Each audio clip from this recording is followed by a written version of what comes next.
Hello students, this is doctor Vikas Kumar from amaze classes Chandigarh. Last lecture में हमने 10th class का एक chapter उठाया था साइंस का, लाइफ प्रोसेसेस, जिसमें मैंने आपको समझाया था कि कैसे हम एक नॉन लिविंग और लिविंग चीज को आइडेंटिफाई करते हैं कि कौन सी चीज को हम लिविंग बोलेंगे और कौन सी चीज को नॉन लिविंग बोलेंगे। फिर मैंने आपको बताया था कि लिविंग जो ऑर्गेनिजम्स हैं उनकी प्रॉपर्टीज क्या हैं और कैरेक्टरिस्टिक फीचर्स क्या हैं, किन चीजों को आप प्रॉपर्टीज बोल सकते हो और किन चीजों को कैरेक्टरिस्टिक फीचर्स बोल सकते हो।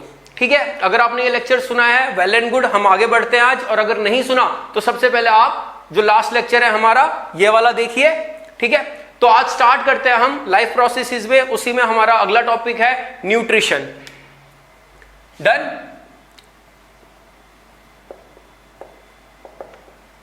तो देखो न्यूट्रिशन क्या होता है। नॉर्मली इसका एक मिसकंसेप्शन है, किसी को भी आप पूछो कि न्यूट्रिशन क्या होता है, वो बात करने लगता है कार्बोहाइड्रेट्स, प्रोटीन्स, फैट्स, इसको हम न्यूट्रिशन बोलते हैं। लेकिन गलत है ये, इन चीजों को न्यूट्रिशन नहीं बोलते, ये न्यूट्रिएंट्स हैं, मतलब आपके फूड के कंपोनेंट्स हैं। ये carbohydrates, proteins, vitamins, minerals, water, ये सारे आपका खाने का कंपोनेंट्स हैं। ठीक है, न्यूट्रिशन का क्या मतलब होता है, अगर आपको सिंपल वर्ड में मैं समझाऊं कि न्यूट्रिशन का मतलब है कि एक ऑर्गेनिज्म को खाना कैसे मिला, क्या खाना उसने खुद बनाया या कहीं खाना वो बाहर से लेके आया। ठीक है, इसको बोलते हैं हम न्यूट्रिशन। तो इसको कैसे डिफाइन किया जाएगा, the process by which an organism obtain its food. तो ये वो प्रोसेस है जिस प्रोसेस से ऑर्गेनिज्म को खाना जो है वो अब उसको मिलता है, चाहे वो खुद बनाए या कहीं बाहर से लाए। तो इस हिसाब से हमारी न्यूट्रिशन की डेफिनेशन क्या हो जाती है, it is the process by which an organism obtain its food. ये वो प्रोसेस है जिससे एक ऑर्गेनिज्म को अपना खाना मिलता है। तो इसको ब्रॉडली हम न्यूट्रिशन को दो टाइप्स में जो है क्लासिफाई कर सकते हैं। चलो, it is of following types. देखो नॉर्मली बुक्स में इसको दो तरीके से क्लासिफाई किया गया है, autotrophic nutrition and heterotrophic nutrition, but इसको हम थोड़े अलग तरीके से क्लासिफाई करेंगे। ठीक है, तो सबसे पहली बात मैंने ये बोली आपको कि न्यूट्रिशन में किस तरीके से ऑर्गेनिज्म को अपना खाना मिल रहा है। तो एक तरीका है कि ऑर्गेनिज्म अपना खाना खुद बनाए। तो पहली टाइप जो हो गई न्यूट्रिशन की, वो कौन सी हो गई, फर्स्ट टाइप हो गई autotrophic nutrition. Autotrophic nutrition. Auto का क्या मतलब होता है, सेल्फ, है ना। मतलब ऑटोट्रॉफिक न्यूट्रिशन ऐसी न्यूट्रिशन होगी जिसमें ऑर्गेनिज्म अपना खाना खुद बनाए, है ना। आप पढ़ते हो बचपन से, एक प्रोसेस पढ़ा होगा आपने, फोटोसिंथेसिस, जिसमें ग्रीन प्लांट्स क्या करते हैं, carbon dioxide, water, sunlight, chlorophyll, इन चीजों की हेल्प से अपना खाना, दैट इज कार्बोहाइड्रेट, ग्लूकोज, ये बनाते हैं। ठीक है, सारी चीजें अभी मैं आपको बोर्ड पे समझाऊंगा। तो ऑटोट्रॉफिक न्यूट्रिशन क्या हो गया, it is the nutrition, it is the nutrition या type of nutrition in which an organism prepares its own food, prepares its own food, मतलब वो खाना कहीं बाहर से नहीं ले रहा, वो अपना खाना खुद बना रहा है। तो ऐसी न्यूट्रिशन को हम क्या बोलेंगे, ऑटोट्रॉफिक न्यूट्रिशन। देखो नॉर्मली जो आपकी किताबें यहां पे बात खत्म कर देते हैं, लेकिन हम जो है हमेशा एक स्टेप ऊपर पढ़ेंगे। क्यों? क्योंकि आपको पता है कि अब आपके 10th क्लास में क्या हो गया है, एमसीक्यूज आने लग गए हैं। तो जो सब्जेक्टिव क्वेश्चंस होंगे वो तो सिंपल वही ट्रेंड जो चलता आ रहा है वो चलेगा, लेकिन जो एमसीक्यूज हैं वो हमेशा आपको ट्विस्ट देंगे, वहां पे आपको कुछ एक्स्ट्रा नॉलेज होनी चाहिए। तो जो ऑटोट्रॉफिक न्यूट्रिशन है वो न्यूट्रिशन है जिसमें ऑर्गेनिज्म अपना खाना खुद बनाता है। अब देखा गया है कि दो तरीके हैं जिससे ऑर्गेनिज्म अपना खाना खुद बना सकता है। एक तरीका जो आप पढ़ते आ रहे हो इतने टाइम से, उसको हम बोलते हैं photo autotrophic nutrition.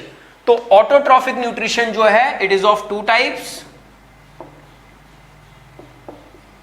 It is of two types. Number one, photo autotrophic nutrition. Photo autotrophic nutrition, देखो ध्यान से इसको समझने की कोशिश करो। पहला वर्ड इसमें क्या यूज हुआ है? Autotrophic nutrition.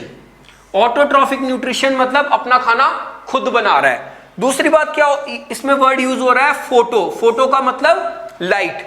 तो ये वो ऑटोट्रॉफिक न्यूट्रिशन है जिसमें ऑर्गेनिज्म क्या करता है? सनलाइट को यूज करता है अपना खाना बनाने के लिए। ठीक है, इतना समझ आ गया? तो फोटो ऑटोट्रॉफिक न्यूट्रिशन में क्या है? इन दिस, आप इसको ना एक्सटेंड करके लिखना, मैं टाइम बचा रहा हूं। In this type of nutrition, in this type of nutrition organism prepares its own food in presence of light। तो फोटो ऑटोट्रॉफिक न्यूट्रिशन में ऑर्गेनिज्म अपना खाना खुद बना रहा है, क्योंकि ऑटोट्रॉफिक न्यूट्रिशन की तो बात हमने कर ली, बट फोटो वर्ड यूज हुआ है। फोटो वर्ड यूज हुआ है तो मतलब एनर्जी कहां से आ रही है? एनर्जी आ रही है लाइट से, दैट इज ऑब्वियसली सन से। ठीक है, तो यहां पे एग्जांपल्स जो है यहां पे मैं अब ऊपर लिख रहा हूं। तो फोटो ऑटोट्रॉफिक न्यूट्रिशन की जो एग्जांपल्स हैं वो क्या है? वो है ग्रीन प्लांट्स। ठीक है, फोटो ऑटोट्रॉफिक न्यूट्रिशन की जो एग्जांपल है वो है ग्रीन प्लांट्स। और यहां पे एक आपको केमिकल रिएक्शन भी याद करनी पड़ेगी, कौन सी? फोटोसिंथेसिस वाली। फोटोसिंथेसिस में क्या होता है? अगर आपको नहीं याद तो कोई बात नहीं, इस चैप्टर में हम फोटोसिंथेसिस भी थोड़ा पढ़ेंगे। अभी एक इसकी रिएक्शन समझ लो। फोटोसिंथेसिस में जो ग्रीन प्लांट्स होते हैं वो कार्बन डाइऑक्साइड को और वाटर को यूज करते हैं इन प्रेजेंस ऑफ सनलाइट। और इन ग्रीन प्लांट्स में एक पिगमेंट होता है क्लोरोफिल पिगमेंट। ठीक है, बहुत इंपॉर्टेंट पिगमेंट है। अगर कोई पूछे आपको कि क्लोरोफिल पिगमेंट का फंक्शन क्या होता है, तो जो क्लोरोफिल पिगमेंट होता है याद रखना, क्लोरोफिल पिगमेंट जो होता है इट कैप्चर्स सोलर एनर्जी, है ना। तो जो सोलर एनर्जी है जो इस रिएक्शन में यूज हो रही है, वो सोलर एनर्जी कैप्चर करने वाला पिगमेंट कौन सा है? वो क्लोरोफिल पिगमेंट है। डन। तो अभी के लिए सिंपल, अगर ये इस वर्ड में आपको प्रॉब्लम भी आ रही है तो जब मैं आपको फोटोसिंथेसिस समझाऊंगा वहां पे मैं थोड़ा और डिटेल में इसमें बात करूंगा। तो carbon dioxide, water in presence of sunlight and chlorophyll, इन सारी चीजों की मदद से ग्रीन प्लांट्स क्या करते हैं? अपना खाना खुद बनाते हैं। और अपना खाना कौन सा है? कार्बोहाइड्रेट। कौन सा वाला carbohydrate? Glucose. This is glucose. और हम सबको पता है कि प्लांट्स हमें क्या करते हैं? हमें ऑक्सीजन भी प्रोवाइड करते हैं। तो वो जो ऑक्सीजन है वो भी इस ही रिएक्शन में जो है रिलीज होता है। एक्चुअली क्या होता है, ये जो सनलाइट है, इस सनलाइट की एनर्जी से जो वाटर है ये स्प्लिट हो जाता है। याद रखना, सनलाइट की एनर्जी से वाटर स्प्लिट हो जाता है। वाटर स्प्लिट हो जाता है मतलब H2 अलग हो जाता है, O अलग हो जाता है, और यही ऑक्सीजन जो है प्लांट्स रिलीज करते हैं, जिस ऑक्सीजन को हम यूज करते हैं इनहेलिंग या रेस्पिरेशन के लिए। ठीक है, इतना समझ आ गया? This was photo autotrophic nutrition. ये जो रिएक्शन है, ये रिएक्शन एक्चुअली हमारी फोटोसिंथेसिस की रिएक्शन है, फोटोसिंथेसिस। इसके बारे में भी हम इस चैप्टर में डिटेल में पढ़ेंगे, ठीक है। देखो अब मैंने बोला ऑटोट्रॉफिक न्यूट्रिशन जो है वो दो टाइप की है। एक जिसमें जो ऑर्गेनिज्म है अपना खाना तो खुद बनाएगा, लेकिन एनर्जी कहां से आ रही है? एनर्जी आ रही है सोलर एनर्जी, तो नाम पड़ गया फोटो ऑटोट्रॉफिक न्यूट्रिशन। एक और टाइप है इसकी ऑटोट्रॉफिक न्यूट्रिशन की, यहां लिख रहा हूं मैं, chemo autotrophic nutrition. Chemo autotrophic, chemo autotrophic nutrition, chemo autotrophic nutrition. देखो अब समझो इसमें इसका क्या मतलब है। फोटो ऑटोट्रॉफिक में हमने कहा जो एनर्जी आ रही है वो आ रही है सोलर एनर्जी। सन जो है वो प्रोवाइड कर रहा है एनर्जी, जिससे कार्बन डाइऑक्साइड और वाटर आपस में रिएक्ट करके ग्लूकोज बना रहे हैं और ऑक्सीजन रिलीज कर रहे हैं। लेकिन कीमो ऑटोट्रॉफिक न्यूट्रिशन में जो एनर्जी आती है वो एक्चुअली केमिकल से आती है।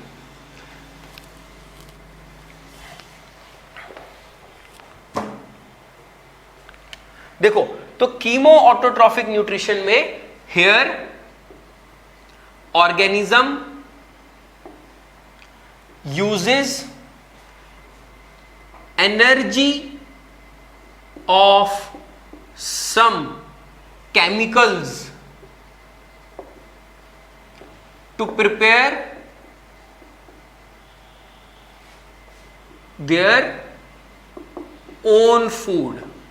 अपना खाना बनाने के लिए यहां पे क्या होता है, ऑर्गेनिज्म जो है कुछ केमिकल्स को तोड़ते हैं। आपको पता है कोई केमिकल टूटता है तो बॉन्ड्स टूटते हैं ना, केमिकल टूटेगा तो उस केमिकल में जो बॉन्ड्स होंगे वो टूटेंगे, वो जो बॉन्ड टूटेंगे उससे एनर्जी रिलीज होती है। Breaking of bonds releases energy. Chemistry में पढ़ा होगा आपने कि जब भी कोई बॉन्ड टूटता है तो एनर्जी रिलीज होती है। तो वो एनर्जी जो है यूज होती है यहां पे।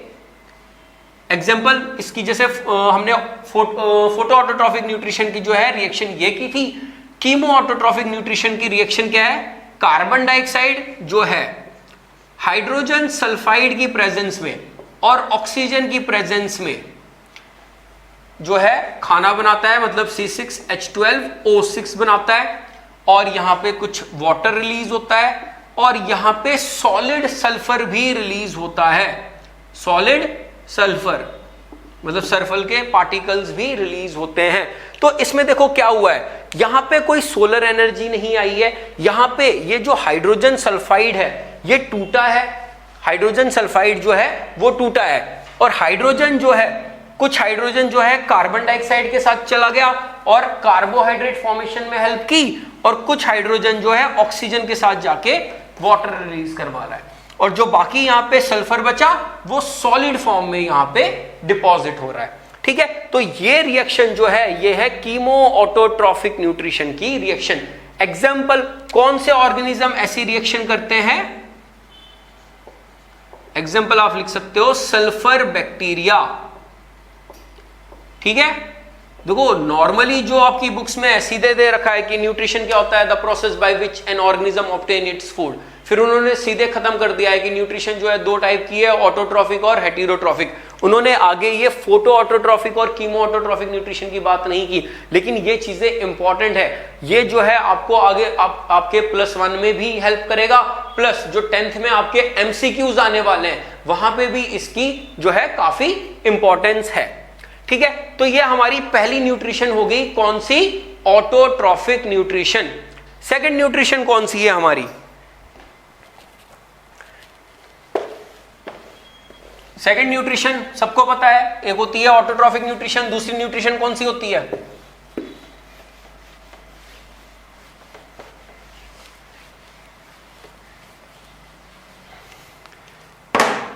सेकंड न्यूट्रिशन कौन सी है हमारी, हेटेरोट्रॉफिक न्यूट्रिशन, है ना। नंबर 2 इज हेटेरोट्रॉफिक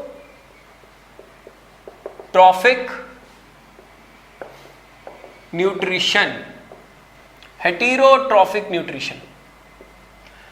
देखो ऑटोट्रॉफिक न्यूट्रिशन में ऑर्गेनिज्म अपना खाना खुद बना रहा था, हेटेरोट्रॉफिक न्यूट्रिशन में क्या होगा, ऑर्गेनिज्म जो है अपना खाना किसी और ऑर्गेनिज्म से ऑब्टेन कर रहा है। Here one organism obtains its food from outside, है ना, कहीं बाहर से जो है अपना खाना ऑब्टेन कर रहा है, सिंपल वर्ड्स में अगर हम बात करें। और हेटेरोट्रॉफिक न्यूट्रिशन में जो ऑर्गेनिज्म है उनको हम डिफरेंट नेम्स देते हैं according to the type of food it takes. जैसे it is of following types, आप लिख सकते हो, it is of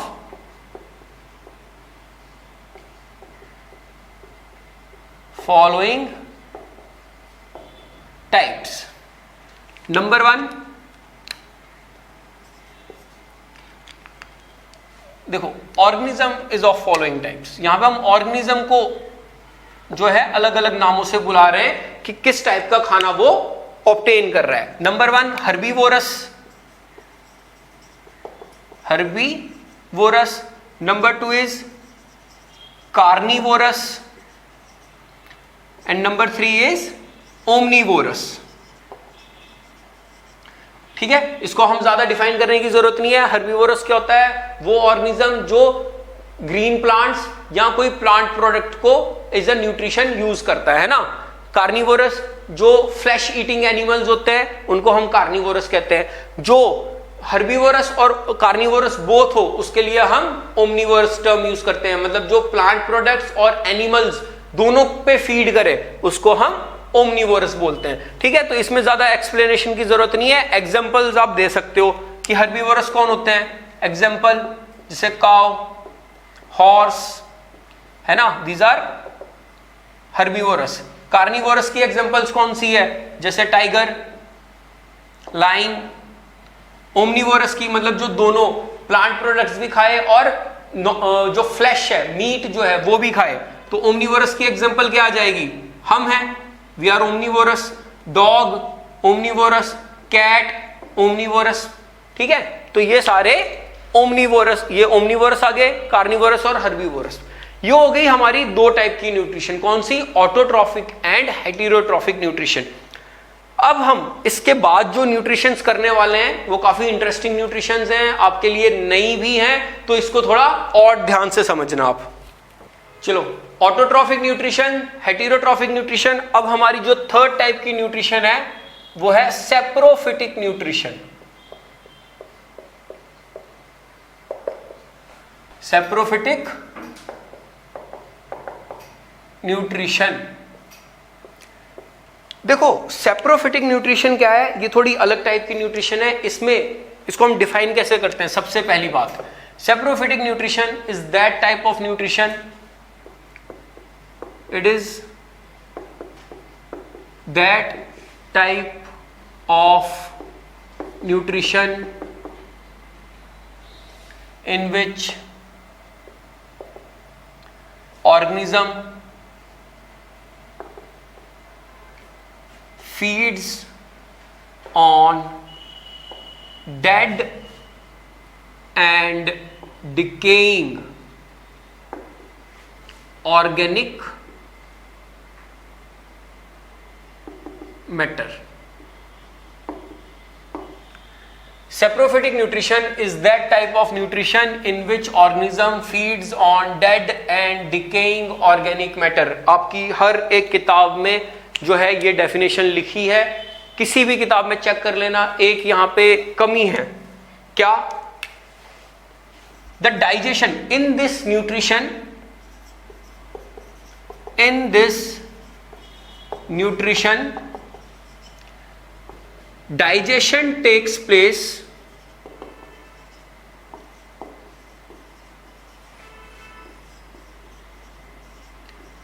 outside the body.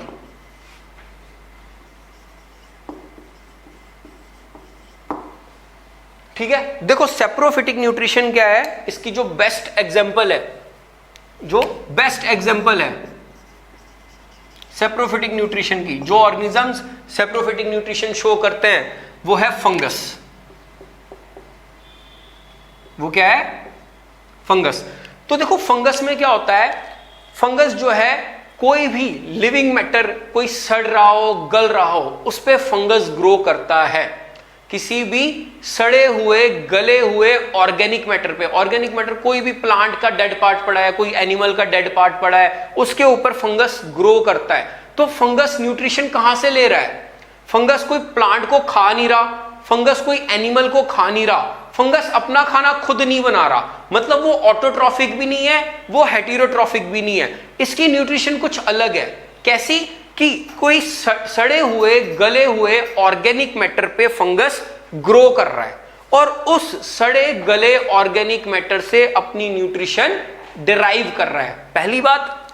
दूसरी बात मैंने कही कि जो डाइजेशन है, अब देखो जो भी वो न्यूट्रिएंट एब्जॉर्ब कर रहा है ना, जो अपनी बॉडी में ले रहा है, अब वो अपनी बॉडी में, हम जब खाना खाते हैं हम क्या करते हैं, हम कॉम्प्लेक्स फूड को अपनी बॉडी के अंदर ले जाते हैं और हमारी बॉडी के अंदर उस कॉम्प्लेक्स फूड की डाइजेशन होती है। वो कॉम्प्लेक्स फूड टूटता है हमारी बॉडी के अंदर और फिर हमारे ब्लड में जो है वो एब्जॉर्ब हो जाता है। लेकिन फंगस में ऐसा नहीं होता। फंगस की देखो सेप्रोफिटिक न्यूट्रिशन की जो बेस्ट एग्जांपल है वो है फंगस। ध्यान से समझो, फंगस की जो बॉडी होती है वो हम कुछ ऐसे बनाते हैं, थ्रेड लाइक स्ट्रक्चर बनाते हैं हम, कि ये जो है ये फंगस की बॉडी है, ठीक है। ऐसे थ्रेड लाइक स्ट्रक्चर से जो है फंगस की बॉडी बनी होती है। डन। अब इनको क्या बोलते हैं हम? माइसीलियम, ठीक है, या हाइफे बोल दो। माइसीलियम भी बोलते हैं, हाइफे भी बोलते हैं, ठीक है। अब इन हाइफे में क्या होता है? रूट लाइक स्ट्रक्चर्स होते हैं ऐसे, इनको हम बोलते हैं राहिजोइड्स। इनको क्या बोलते हैं? राहिजोइड्स। अब देखो ये फंगस की बॉडी, देखो ये हाइफे, राहिजोइड्स, ये याद करने की जरूरत नहीं है इतनी, आपको बस इतना समझना है कि जो फंगस की बॉडी है, अब ये जो राहिजोइड्स हैं, अगर यहां पे कोई खाना पड़ा हुआ है तो ये राहिजोइड्स क्या करते हैं? बाहर एंजाइम सेक्रीट करते हैं। खाने को कौन तोड़ता है? एंजाइम्स। इन एंजाइम्स की प्रेजेंस में ये खाना सिंपल फॉर्म में टूट जाता है और फिर ये राहिजोइड इस खाने को एब्जॉर्ब करते हैं। तो देखो ध्यान से, इन राहिजोइड्स ने क्या किया? इस खाने की डाइजेशन कहां करवाई? बॉडी के बाहर। ये कॉम्प्लेक्स फूड जो है सिंपल फूड में टूट गया। कहां टूटा? बॉडी के बाहर टूटा और फिर डाइजेशन होने के बाद ये राहिजोइड्स इस फूड को एब्जॉर्ब करते हैं। ये बहुत इंपॉर्टेंट पॉइंट है सेप्रोफिटिक न्यूट्रिशन का, याद रखना। तो सेप्रोफिटिक न्यूट्रिशन में जो फंगस है वो किस पे फीड करेगा? Dead and decaying organic matter. This is dead and decaying organic matter। Complex form थी, बाद में सिंपल फॉर्म हो गई। कहां से?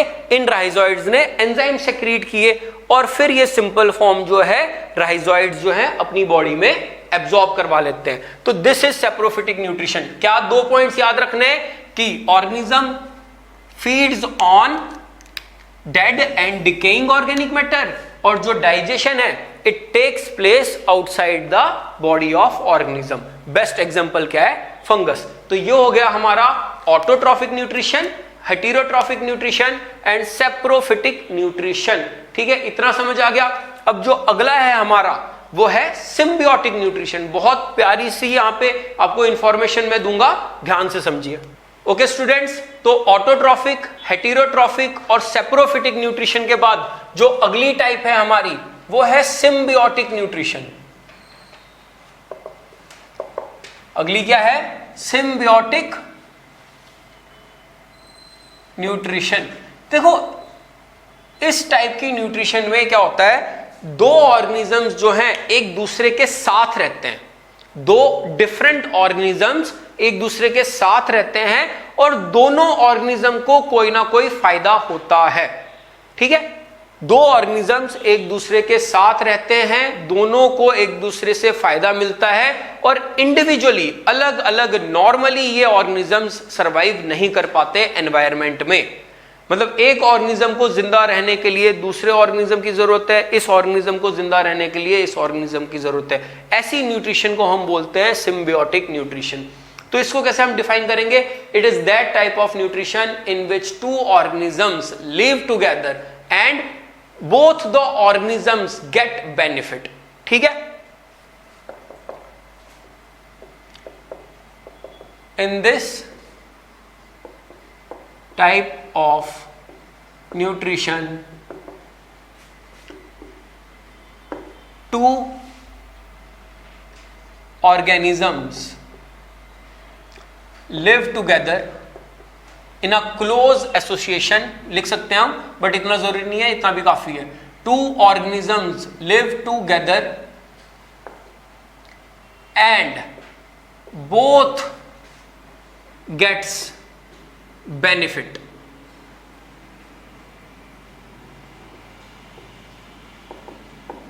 And both gets benefit. तो सिम्बियोटिक न्यूट्रिशन में जो सबसे इंपॉर्टेंट पार्ट है क्या, कि दोनों के दोनों ऑर्गेनिजम्स जो एक साथ रह रहे हैं उन दोनों को कोई ना कोई फायदा होगा।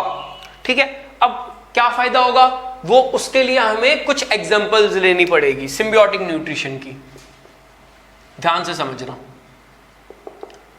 तो सिम्बियोटिक न्यूट्रिशन में हम पहली एग्जांपल लेंगे, नंबर 1 इज लाइकन्स।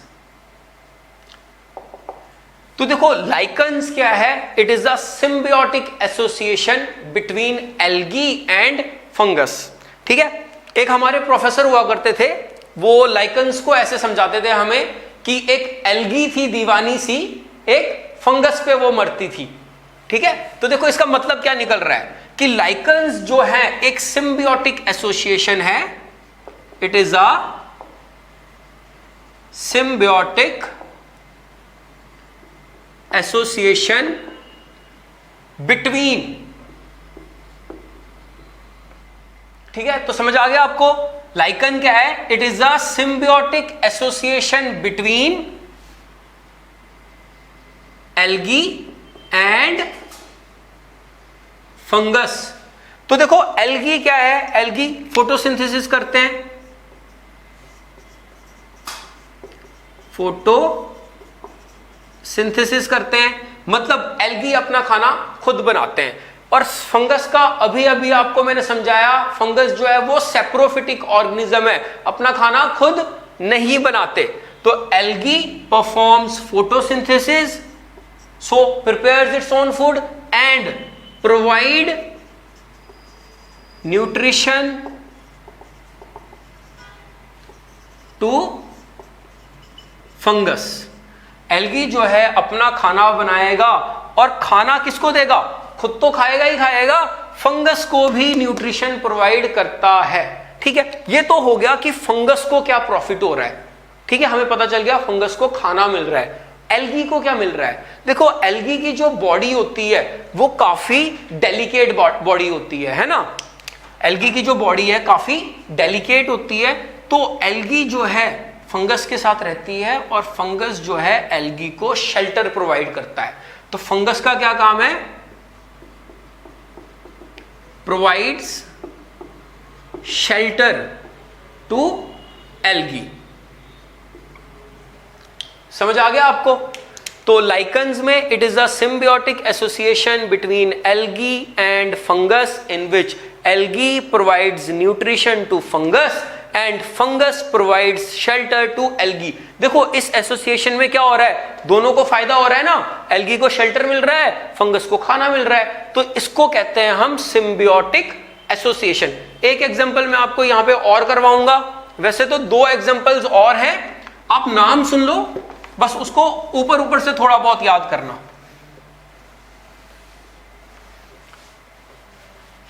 तो सिम्बियोटिक न्यूट्रिशन का एक हमने बता दिया।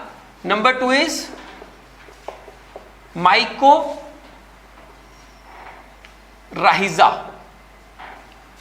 प्लस, ठीक है, तो अगली सिम्बियोटिक एसोसिएशन को हम क्या बोलते हैं, माइकोराइजा।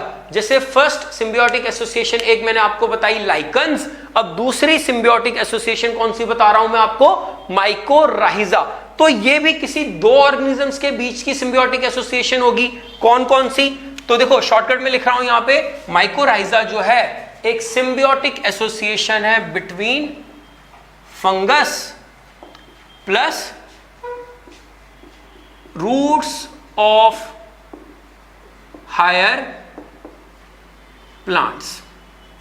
हायर प्लांट्स जैसे जो जिम्नोस्पर्म्स होते हैं, या आप हायर क्लासेस में पढ़ोगे, तो रूट्स ऑफ हायर प्लांट्स और फंगस के बीच की सिम्बियोटिक एसोसिएशन को हम बोलते हैं माइकोराइजा।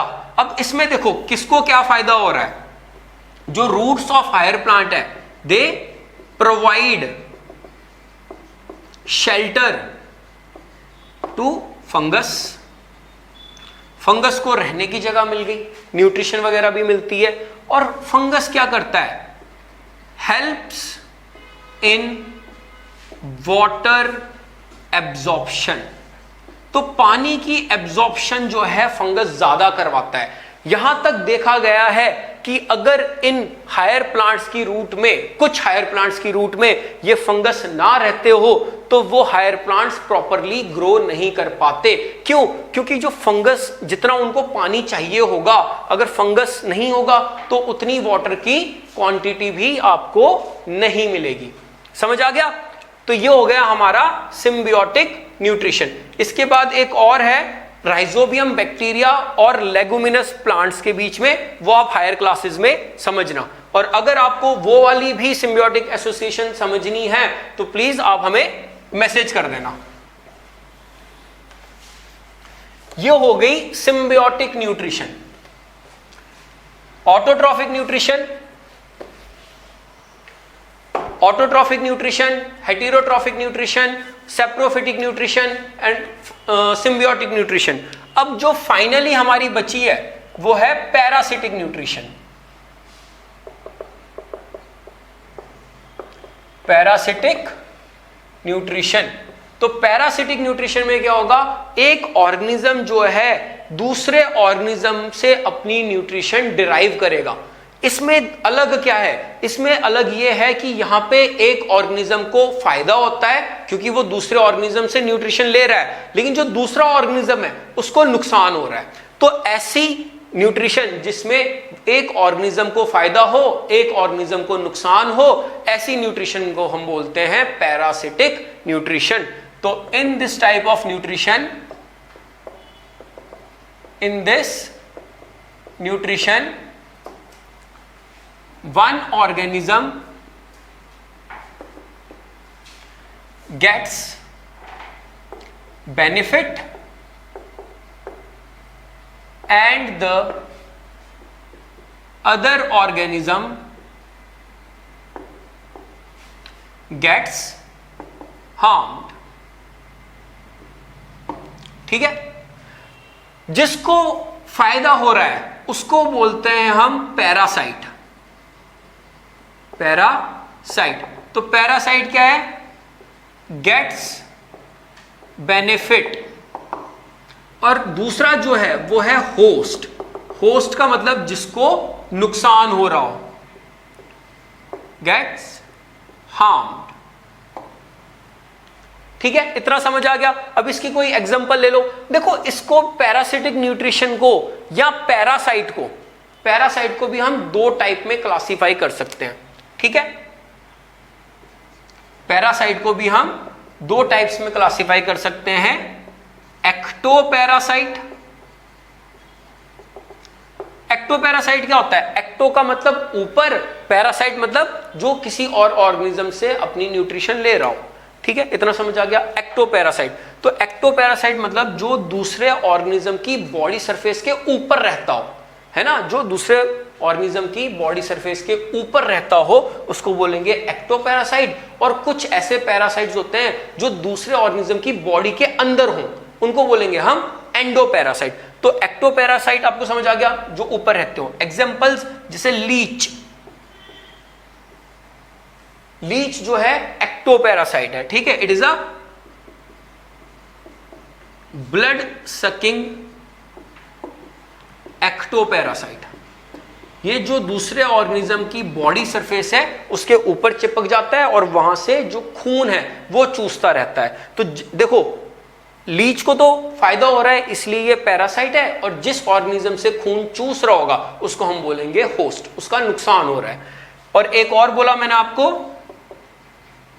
एंडोपैरासाइट। तो एंडोपैरासाइट कौन से होते हैं? जो ऑर्गेनिजम्स की बॉडी के अंदर रहते हैं और बॉडी के अंदर जाके उनसे न्यूट्रिशन लेते हैं। एग्जाम्पल राउंड वॉर्म, ठीक है, ये ह्यूमंस में भी होते हैं। ये हमारी इंटेस्टाइन्स के अंदर रहते हैं और जो खाना हम खा रहे हैं उस डाइजेस्टेड खाने को ये शेयर कर लेते हैं, ये हमारी बॉडी से वो डाइजेस्टेड खाना ले लेते हैं। तो हमारी बॉडी, हमारा जो खाया हुआ खाना, हमारी बॉडी के द्वारा डाइजेस्ट किया हुआ खाना, उसका कुछ हिस्सा ये ले लेते हैं। रहते कहां है? बॉडी के अंदर। तो हो गए ना endoparasite. Round worm is a endoparasite. ठीक है, समझ आ गया आपको? तो ये न्यूट्रिशन का आपका लॉन्ग जो क्वेश्चन है 4 मार्क्स का क्वेश्चन जो आपका बनता है, ये मैंने आपको समझा दिया। और इसमें कुछ मैंने आपको डेप्थ में भी चीजें समझा दी। क्यों? क्योंकि जो एमसीक्यूज आते हैं वो नॉर्मली थोड़े अब हायर लेवल के आने लगे हैं। तो ठीक है, न्यूट्रिशन समझा दिया, न्यूट्रिशन की टाइप, ऑटोट्रॉफिक, हेटेरोट्रॉफिक, उसके बाद हमने पैरासिटिक न्यूट्रिशन कर लिया, सिम्बियोटिक न्यूट्रिशन कर लिया, सेप्रोफिटिक न्यूट्रिशन कर लिया, ये सारी चीजें हमने कंप्लीट कर ली। ठीक है, थैंक यू।